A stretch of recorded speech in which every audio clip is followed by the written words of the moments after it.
विधान भवनाच्या पायऱ्यांवर विरोधकांनी सत्ताधारी नेत्यांना डिवचलं। गोगावले यांना पाहून आमदार नितीन देशमुखांनी ओम फट स्वाहाची घोषणा केली, तर भास्कर जाधवांनी तर मांत्रिकाची नक्कल करत गोगावलेंना डिवचलं। तर नितेश राणे यांची एंट्री झाल्यावर विरोधकांनी कोंबडी चोर अशा घोषणा दिल्या।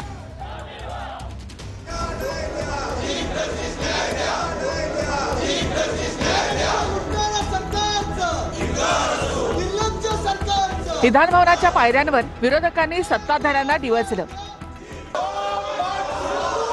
गोगावले यांना पाहून आमदार नितीन देशमुखांनी ओम फट स्वाहा अशी घोषणा दिली।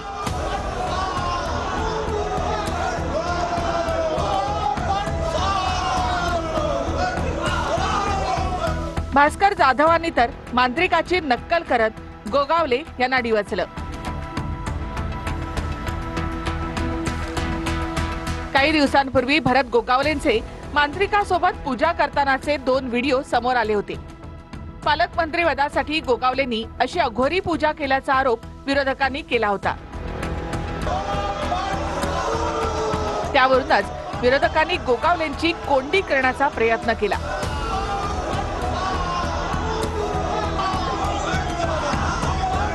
आदित्य ठाकरे यांनी गोगावलेंची नक्कल केली। नॅपकिन ठेवायची गोगावले यांची एक विशिष्ट स्टाईल आहे। त्या स्टाईलची आदित्य ठाकरे यांनी नक्कल केली।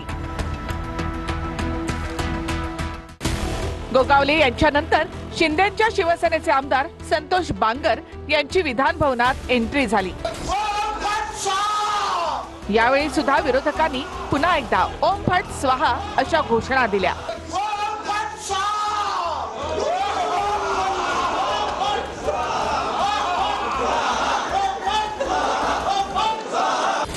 विधान परिषदेच्या उपसभापती नीलम गोरेंच्या एंट्री वेळी तर विरोधकांनी घोषणा दिल्या।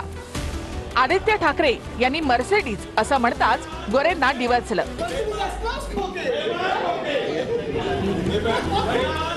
आदित्य ठाकरेंनी डिवचल्यानंतर नीलम गोरेंचा पारा चढला। क्षणभर त्या विधान भवनाच्या पायऱ्यांवर उभ्या राहिल्या आणि अँग्री लुक देत निघून गेल्या।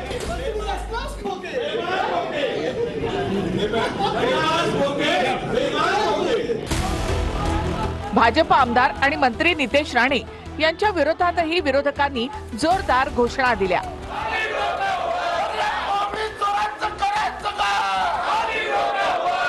नितेश राणेंची एंट्री झाल्यावर विरोधकांनी कोंबडी चोर अशी घोषणा दिली।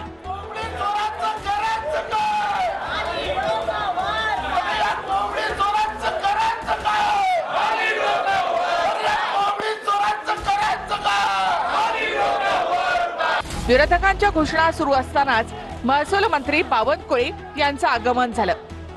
विरोधकांनी बावनकुळेंना आंदोलनामध्ये सहभागी होण्याचं निमंत्रण दिलं। भास्कर जाधवांनी तर बावनकुळेंना आम्ही तुम्हाला मुख्यमंत्री करू असं म्हटलं।